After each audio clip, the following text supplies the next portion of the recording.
Ladies and gentlemen, we're back with another reaction to football content. Today we're looking at Once in a Lifetime Argentina episode 3, Now or Never. Some of you have been wondering, am I only going to continue to react to Messi content? No, I'm not. There's going to be other reactions, but this is a long series and I wanted to conclude it. I want to conclude it in a timely manner, but we will be reacting to other stuff. You have nothing to worry about. I'm not only sticking to my Argentinian friends in the, some of their suggestions, we will be reacting to some other things. As a side note, I'm thinking about getting a PL box set up at some point or another. This is for something across all of my channels and everything. And, you know, that'd be pretty cool, I guess. Some people have wanted to send me stuff here and there on some of my other channels and pages, but I'll figure that out at some point. But anyway, episode 3, Now or Never. Let's do it. I always say that football's, I've seen everything in football. I don't think I've ever seen a 10 minutes like that. Here we go. Benjamin. For the past few years, I've been traversing Europe, documenting the tales of football clubs and their fan bases who've been on the verge of winning something for the first time in a long time, if not ever. From northern Turkey to southern Spain, these from visuals, southwest man. Germany to the Basque Country, I've been on a mission to show how important it is that the game has a variety of winners so that we learn about new places, new people, new cultures, and most importantly, new stories. Then came the 2022 FIFA World Cup, where I knew the exact once-in-a-lifetime story I had to tell. So as the world's media descended on Qatar to be at the tournament, Copa90 and I decided to fly 8,000 miles in the opposite direction to tell the ultimate story of a football fan base on the brink of ending the 36-year wait for the biggest prize in sport. I love these visuals. A story that transcended football, a story that reached into the very soul of a nation that laid itself bare over 2 fateful weeks. Man. A story that etched a struggle for identity in a search for glory that began over 2 centuries ago. A story about Lionel Messi, Argentina, and 45 million people yearning to reclaim their place in history. This is the all-angle, on the ground, as it happened, ultimate account of perhaps the greatest football story of our time. Do you think this is the greatest of our time? This is Once in a Lifetime. Once in a Lifetime, episode 3, baby. Come on. I'm excited. Hey, what's going on, man? Where are we at? We are in Argentina, a very hot, very sweaty Argentina. During their first ever summertime World Cup, and I'm excited. There's only a couple of hours before the big quarterfinal against the Dutch. We don't actually have too much to do before we have to be in what is expected to be a sold-out fan zone. So first things first, we need to find my fixer Val, and then just before the fan zone, I'm going to catch up with a journalist friend of mine, Santi, who I think is the perfect person to give me an understanding of how big of a deal what's going on here is, and just what we're in store for. Bigger than you can imagine. Oh, this is when he met him at the, okay. So everything at the beginning was just kind of like little tidbits here and there, but that's actually really cool. This is when he meets him in person. You tell me, first and foremost, we could have picked any country to go to cover this World Cup. We put all our budget on this one. Why do you think we did it, and was it a good idea? Yes, it was a great idea for you to come to Argentina.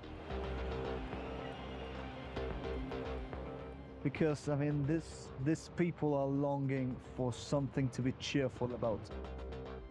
This World Cup is like a boiling point for this national team. I just appreciated everything the last episode taught me. It's an obsession for Argentines. Mm-hmm. Already 36 years. 36 years is crazy. That's how long we've been waiting for someone, anyone, to make us lift that trophy again.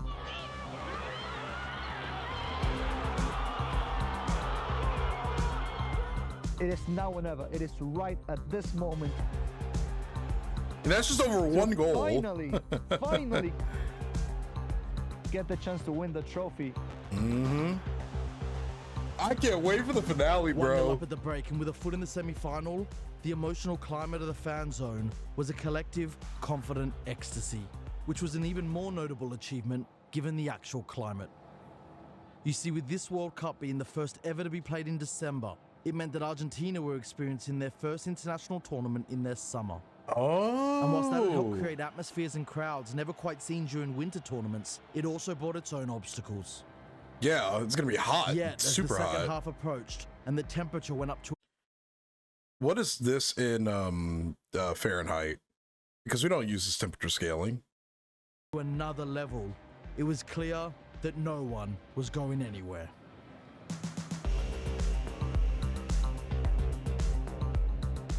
In fact, as the temperature went up, so did the atmosphere. as Argentinians young and old defied their health to show their support. And then, deep into Defied the their second health? half, their efforts were rewarded.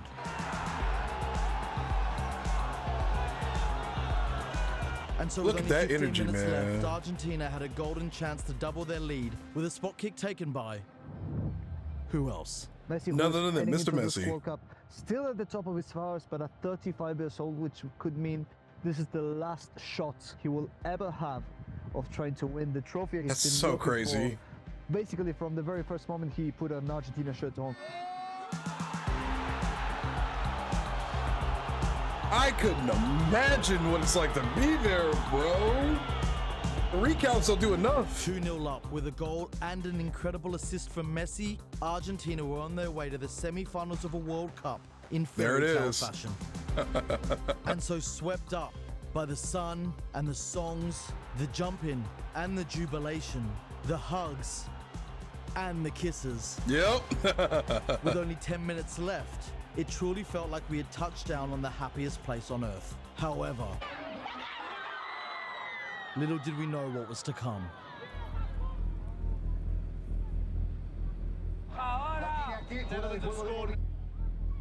Oh man.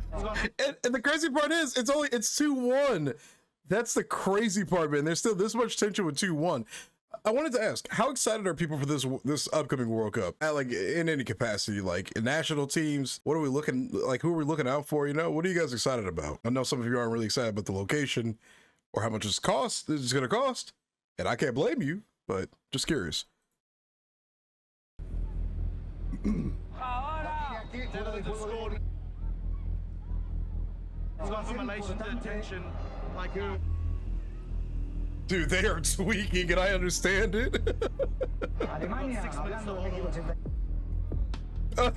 Dude, I'm not laughing at them. Even though they still had a 1-goal lead.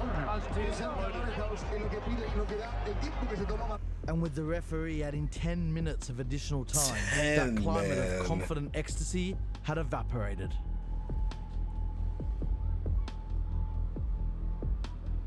Argentina have given away a free kick. On the edge of the box, this will be the last kick of the game. I'm holding my breath right now. Extra time after 100 minutes of football. You've got to be kidding me. Like, this country can only do stressful. I don't know how many times I keep saying it, but I'll let them do it. Let them do it.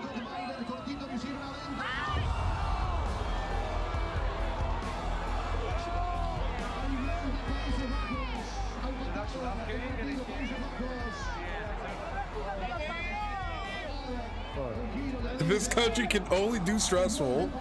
Oh man. All of a sudden, the happiest place on earth had become anything but. And if you thought regular time was emotional,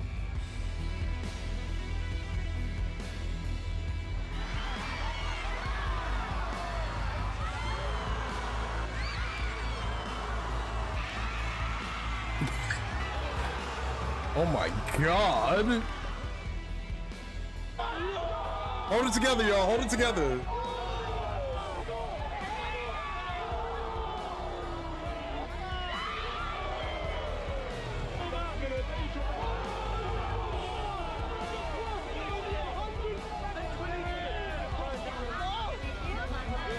I already know what happens and I'm holding my breath.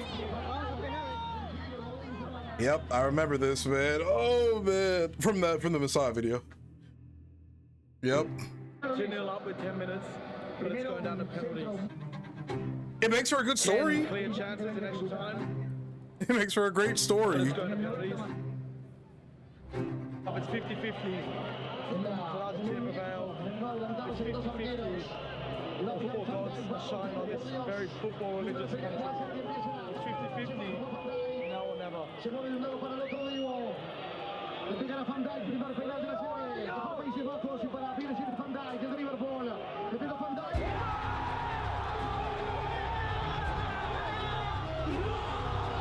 I remember somebody I remember I think it was one of the other episodes of this series saying like, you could be a complete stranger, somebody will hug you when something great happens with this team.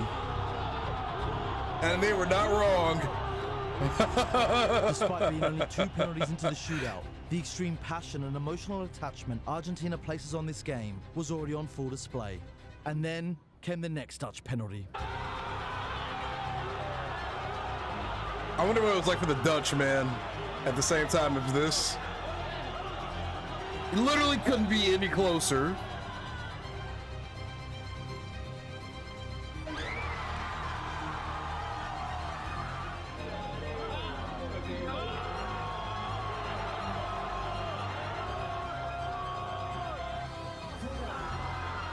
All good, all good, all good. It's like they can't win easily. And so, after a match that had given us just about everything, Argentina were just one Lautaro Martinez penalty away from the semi-finals. Oh my God. He didn't even want to look. He didn't want to look. Oh my God, man.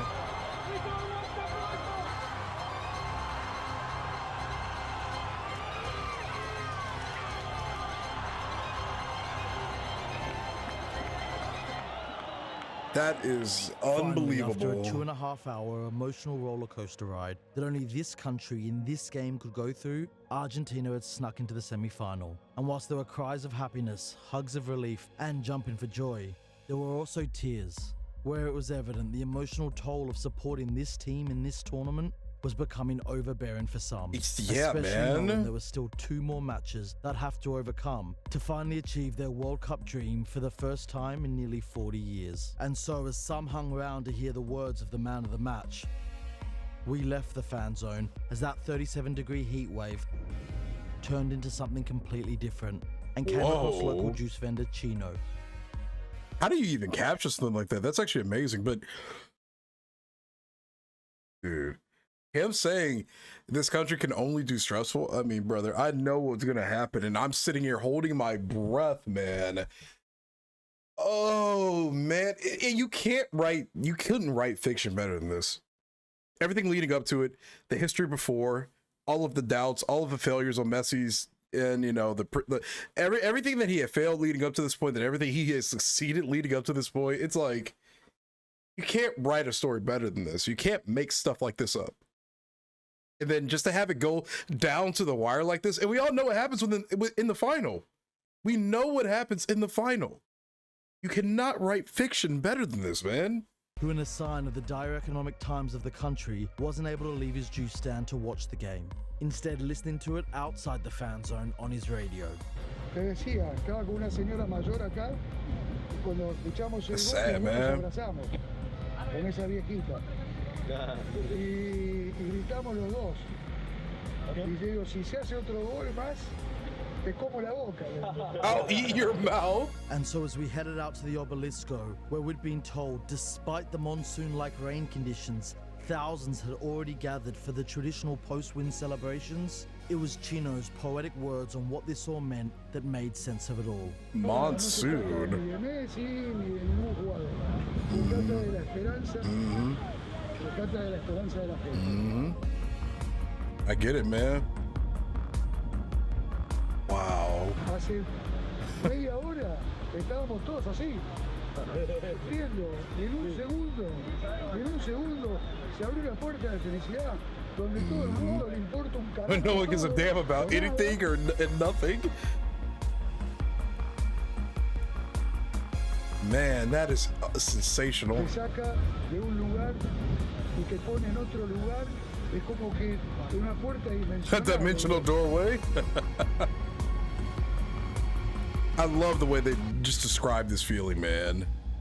I love how involved he got The next morning too. came with a combination of jet lag, wet clothes, and a hangover, but mostly a sense of disbelief into what we had just experienced only 24 hours into our time in Argentina. Maximum So joy. to start the day, I headed to meet Santi again, who wore the exact same shirt and insisted we met and did the interview in the exact same place, all for one very Argentine phenomenon. I mean, it's the Kabbalah. It's, Oh, the Kabbalah. Okay, I keep hearing about the Kabbalah. It's a Kabbalah. belief that if you when you did something and it worked out, you want to repeat that I thing get that. so that it might yield the same result, you know. I mean, look at me, for example. I mean, I need a shave, I need a haircut, and I don't want to do any of those things because, well, not getting shaved and not getting haircuts, Argentina has reached this far into this World Cup. Yep, But I get Santi it. wasn't the only one affected by the World Cup Kabbalah.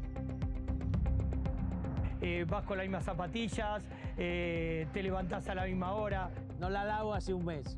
Nos sentamos en el mismo lugar y hacemos las mismas cosas ese día del partido. Juega Argentina y hicimos una picada. No usamos camiseta porque la Copa América que gana Argentina no la usamos.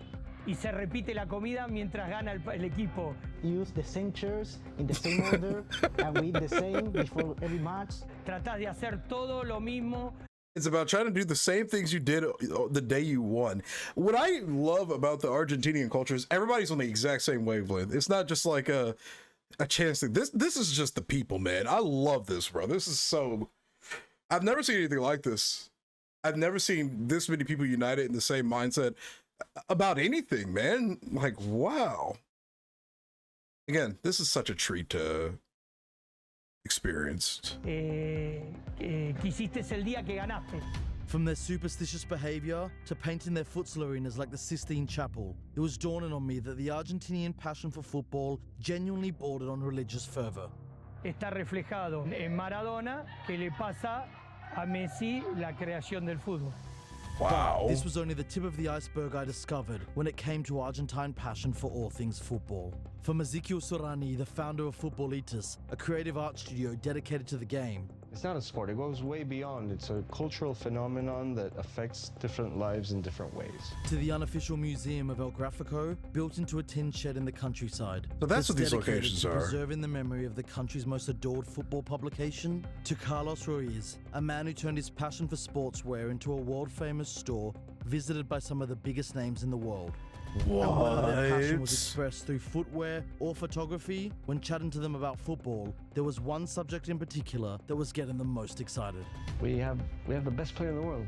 Messi en este momento está despertando. Wait, so he made it. He made Adidas? Wait, hold on. I want to make sure before I say something stupid, I gotta Google this. I want to make sure I'm understanding exactly what I just heard.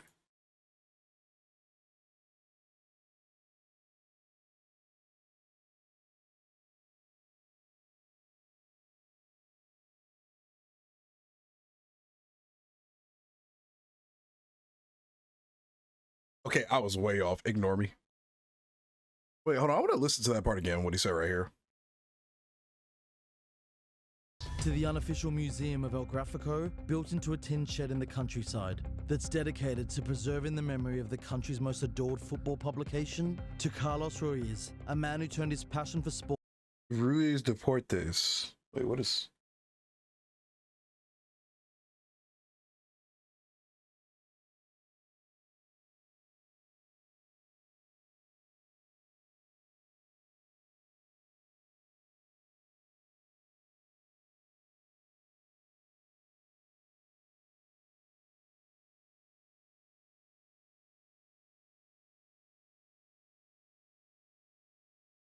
Okay, I understand it now. Sportswear into a world-famous store visited by some of the biggest names in the world. And whether their passion was expressed through footwear or photography, when chatting to them about football, there was one subject in particular that was getting them most excited. We have the best player in the world. Messi en este momento está despertando. 5th World Cup, my friend. Players usually play 3 at the most. And whilst, yes, they were gushing about his on-pitch that's his performance, 5th. it was what Messi did off the pitch against one Dutch player that had Argentinians most enamored. What are you looking at, dummy? You lost, dummy? No one ever thought Messi could do that. It's another Messi. He's older, he's wiser, he doesn't take shit from people. We've seen him lash out, we've seen him complain, we've seen him, you know, be aggressive. What are you looking at, dummy? Straight looking at someone, looking at an opponent, telling them, what are you looking at? Get out of here, get out of here. Just like in '86, Argentina once again had a leader who wasn't afraid to express how he felt. You can't And within write a hours, story. They were celebrating it in every way they could. I'm sorry for talking mid-video. I'm just excited. You can't write fiction better than this, dude. I love this shit. What are you looking at? Damn, they were really quick on that. This is the World Cup legacy in Argentina. Messi says one line, within days, it's on shirts, hats, mugs. How did he get this shirt made so quickly? You know, on Friday when the match was finished, maybe 20 minutes after, there were cups and t-shirts already on sale. That is This is the power of crazy. this tournament, this sport, this player. And if they win it, I bet you it all sells out. Day by day, we were watching Argentina's World Cup hysteria grow in more weird and wondrous ways. Even the chicken nuggets have been World Cupified in Argentina. Every single radio station, every single one is playing World Cup.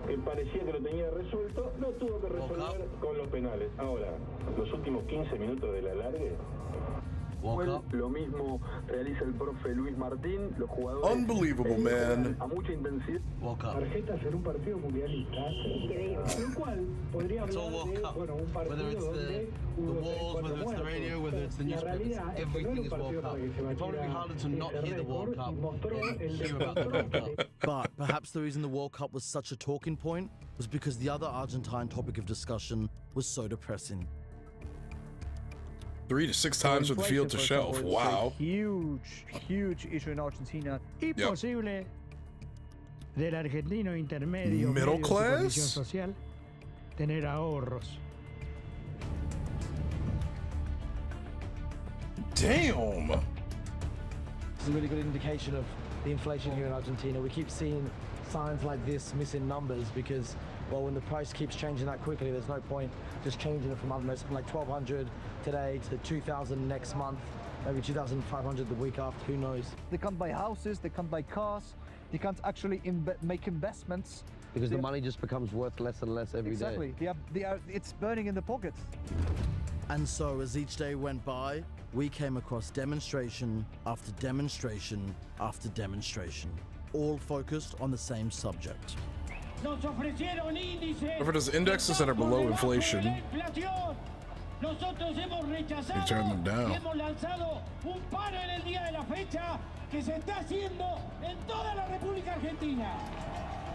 Yet even amongst the protests, Diego was present.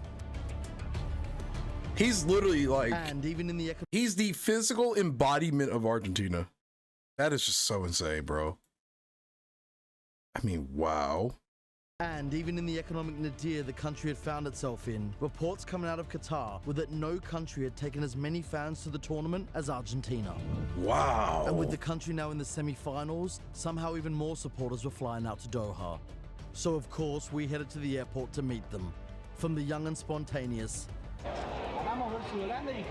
One of his Netherlands said, let's go. to the old and sentimental, Claro, yo tengo 60 años. Es la última vez que puedo ver a Messi. to the just plain crazy. Sí, hemos vendido una camioneta. We sold our car. For Oh an my Argentinian to go to the World God. Cup, it's not pleasure, it's business. You sold your car just to go to Doha. Your dad sold his car. Wow. You go there to achieve an objective, not to have fun. I hope they're doing good now because that's insane. But this comment, you go there to do an objective, not to have fun, reminds me of how people have told me that like American sports is just entertainment, not actual like, you know, cultural things or whatever. But it's always just funny hearing it from the other people, like when they say like in relation to these sports, it's more than just entertainment. It's not entertainment. This is business. Because we're all crazy. Don't encourage our country. Another match day had come around, and with it, another scorcher. This time, with the temperature predicted to hit nearly 40 degrees. Jesus. But a heat wave was no match for Argentinians in a World Cup semi-final. I know that's And so high. with the I just crowd know of that's Buenos high. Aires fan zone expected to be double the last match, we sent one camera in early to find a space, whilst we sent another to roam the streets of Buenos Aires and capture the almost paralyzing effect this tournament had on nearly every corner of the capital. Wow. As for me, well, since this was a story about Argentina, not just Buenos Aires, I decided to try something a little different. Heading out of the capital and across the country to see just what the rest of Argentina looks and feels like on a World Cup match day. And what I found was arguably a more intense sentiment than even in the capital. Si no ganamos ahora, If we don't win it now, that's it. último. Este tenemos que ganar. Ese tiene que ser ahora o nunca. Y es como que por Messi también, porque se lo merece. El I mundo love le tiene that, que regalar man. la Copa del Mundo. Porque es único, porque es único. Porque somos buenos y porque tenemos jugadores para ganar. Como decir, es oro nunca. Sí. Este ya todo nada. And just like the emotional toll the tournament was having on those in the city, ¿Por qué no miras? Para no ponerme nervioso. To not get nervous. Lo voy a tomar más tranquilo, porque si no me voy a terminar enfermando, porque el tiro casi me muero. Me agarra ansiedad. Entonces no miro, me pongo a trabajar. and despite being in the middle of a Tuesday, every town, every village, and everyone was focused on one thing in particular. This is insane, man. De tal manera que ya está en la semifinal de la Copa del Mundo de Qatar. Es una locura la República Argentina, me cuentan Fernando García. Con el ritmo acelerado, Leo, para terminar con las últimas ocupaciones del día, la gente, la mayoría te... I mean, you probably just cancel work at this point, right? Because you know all of your employees are not coming. Or you're all just going to sit there and watch the game. Nobody's cooking in the kitchen. Nobody's doing taking out garbage or washing dishes. Everybody's watching this. It's not happening. And so, as kickoff approached, we jumped back on the highway and headed to the city known as the cradle of football. The cradle of football? Rosario. I'm from Buenos Aires. When you have to look at how they feel football in Rosario, I mean, they are crazy about football in there. I have to admit it. Rosario breeds football like no other city in Argentina, for sure. In Rosario, probably they take football way too seriously, way too heavily. It gets crazy in there as well. If he's saying that and they're from Buenos Aires, where we've seen how insane it is, I mean, it can't possibly get any more insane than what we've already seen. Firstly, it's the two clubs of Rosario. From the moment you enter Rosario, you understand the passion, how deep it goes. The colors are everywhere. Into every wall, every corner, every lamp post. It's all about the red and black of Newell's or the blue and yellow of Rosario Central. A level of division, a level of hate. We die for these colors. It goes to a level that is difficult to understand. Okay. There's way too much intensity. But maybe that's what created Messi. You see, it was in this cradle of football that Messi was born, raised, and began his footballing odyssey. Messi's first club was Grandoli, a small football club in the south of Rosario. And so, with Messi's Rosarino football journey starting at Grandoli, so did ours. Wow. What, can we go in? ¿Nervioso por el partido? Ganamos. No, ¿sí? Ganamos. ¿Seguro? Por supuesto. ¿Por qué? Si Argentina gana, Messi empezó acá. Y acá trabajo yo. I love Now to that. think, I love that. It all started here.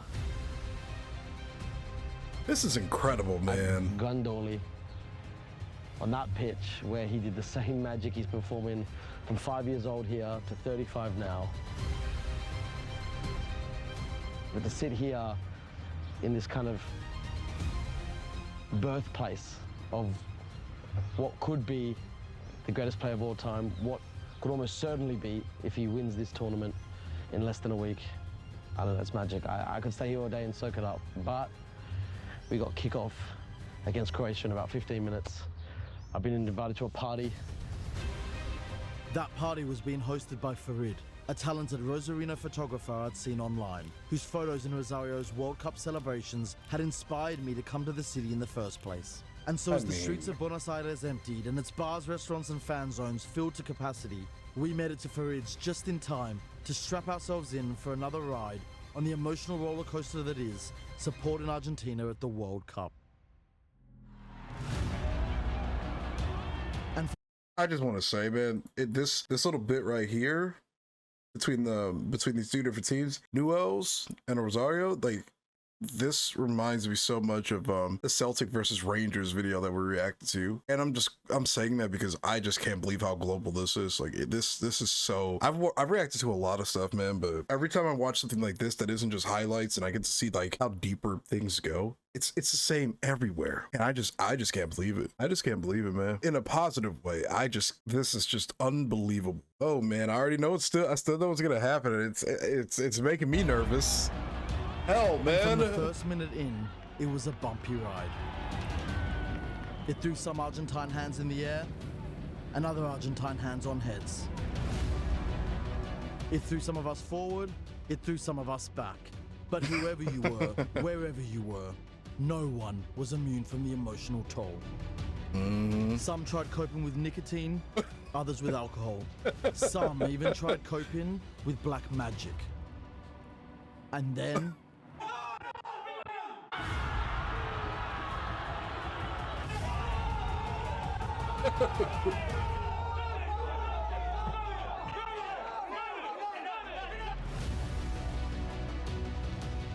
And so that emotional roller coaster had come to a screeching halt, where the result of Messi's next kick would determine where we go next.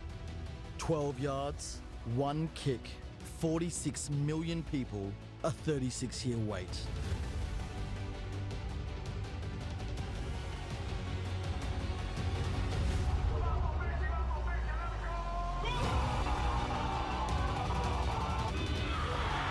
It was fate. It was Messi destined. Put Argentina I mean, in the lead of a World Cup semi-final, and the fairy tale was back on track. And whilst I could try and explain what it felt like, the faces amongst the celebrations tell it best.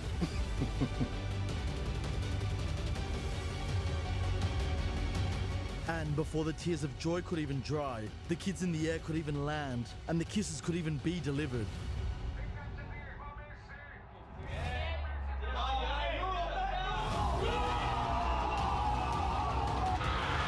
I mean, damn, dude, this is unbelievable. Once again, the faces told the story. And 2-0 up and now dominating, Argentina had a foot firmly in the door of the World Cup final. And with the post-goal ecstasy contagious and halftime called, the stress and suffering endured in that first half hour had been replaced with smiles, celebrations, Chinzano, and singing in the sunshine at Argentina's first ever summertime World Cup. So, as the second half approached, and I prepared for what I thought would be a celebratory 45 minutes, I found myself in for a rude surprise. As the moment the second half kicked off, the mood instantly changed. Something I noticed throughout the World Cup is that even the way the Argentines cheer on the team, it feels like they're suffering, they're leaving, you know, their bodies behind. They had to be mentally drained. They have to, you know, be at the top of intensity because they are suffering. So that's how we live football. We live football through hardship. We live football through excruciating pain, you know. And whether it was the Argentine style of suffering as support, or the fact that 2-0 was the same scoreline they had before they imploded against the Dutch, no one in the fan zone, no one in the cafes, and certainly no one in Rosario seemed to remember the happiness of halftime. I mean, I get Until it. Messi picked up a ball near the halfway line. And he ran with it. And he ran with it. And he ran with it some more. Until he had the ball at the byline.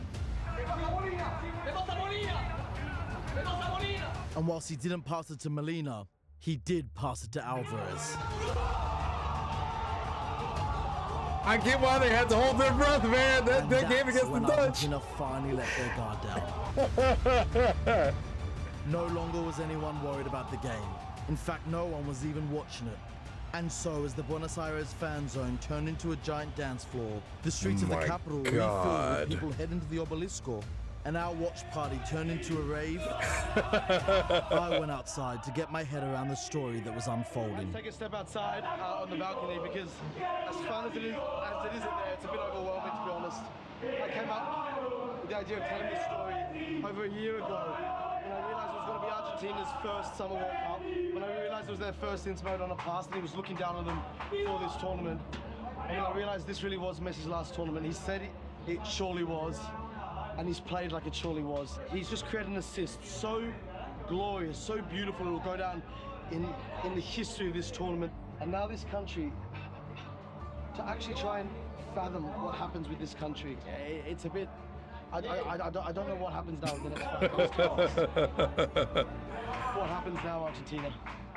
How do you prepare for this? How do you enjoy this? And if you win this, how do you celebrate this? We are in for something special now. I'm telling you, you thought it was crazy now. I feel like we haven't seen anything yet. Oh, man. And so we hit the streets to see how Rosarinos celebrate the World Cup. Where whether on the back of a bike, back of a truck, back of the bus, or even at the front of it, there was only one place you were heading, the city's own version of the Obelisco gathering, where tens of thousands had congregated, many climbing any vantage point possible to show what it meant.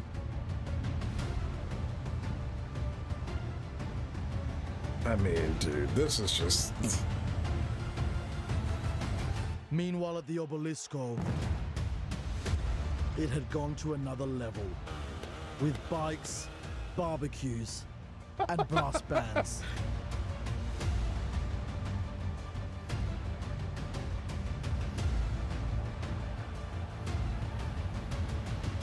And so, as the celebrations continued deep into the night and morning, what was most notable to me were the number of young kids out way past their bedtime, partying alongside their parents, who evidently wanted their kids to experience the same Argentine euphoria they were able to enjoy 3 decades earlier. And so, as the drinks ran out and we headed back to the capital, all I could think was, how does this get any bigger? I mean, brother, knowing that the final goes to penalties, oh my God, man. I don't know if I'll be able to handle it, man. Oh, this is crazy, dude. This is just absurd. This is absurd. What do you guys have me watching? Next time. I shouldn't be stressed. In a lifetime. I shouldn't be stressed. You're so harsh. If he wins, will you be equally as appreciative? If he wins, Messi is my idol. I will put a flag there that says, I'm sorry, Messi. But if he doesn't win, I can't say on camera what the flag's gonna say. Oh, shit. The next episode's 55 minutes? Oh, yeah. Oh, man, you guys are absolutely absurd. I can't believe you have me watching this. I shouldn't be stressed like this, dude. I mean, I don't even have a word for any of this at this point. I mean, actually seeing his home city is really, really cool. I thought that was actually amazing to see like where he came from, how they reacted to it. But I mean, wow, dude. Like I said, what do you guys have me watching, man? This is nuts. I feel it through my damn 240 hertz 1440p monitor on my gaming rig with a 4090 and a 9800X 3D. I feel all this passion burning into my retinas. This is insane, man. And that is our episode 3 reaction.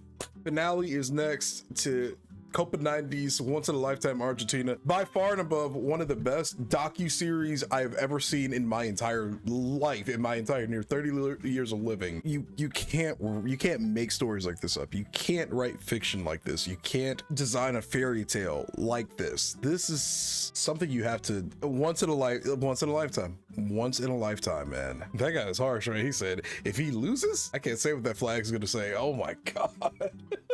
Gonna get to working on part 4 next. I'm doing these back to back, so this is gonna be nuts. Thank you for watching this episode. If you enjoyed it, leave a like on it, and then just a reminder, we will be doing some other reactions very, very soon after I finish up this series. So trust and believe we will. So this was a treat. This episode was amazing. It was very stressful, but I'm happy that I know what happens. It's making it a little less stressful. This is me, your boy Jay. Hit that like button, hit that subscribe button if you enjoyed my reactions, and let me know what you thought about today's video.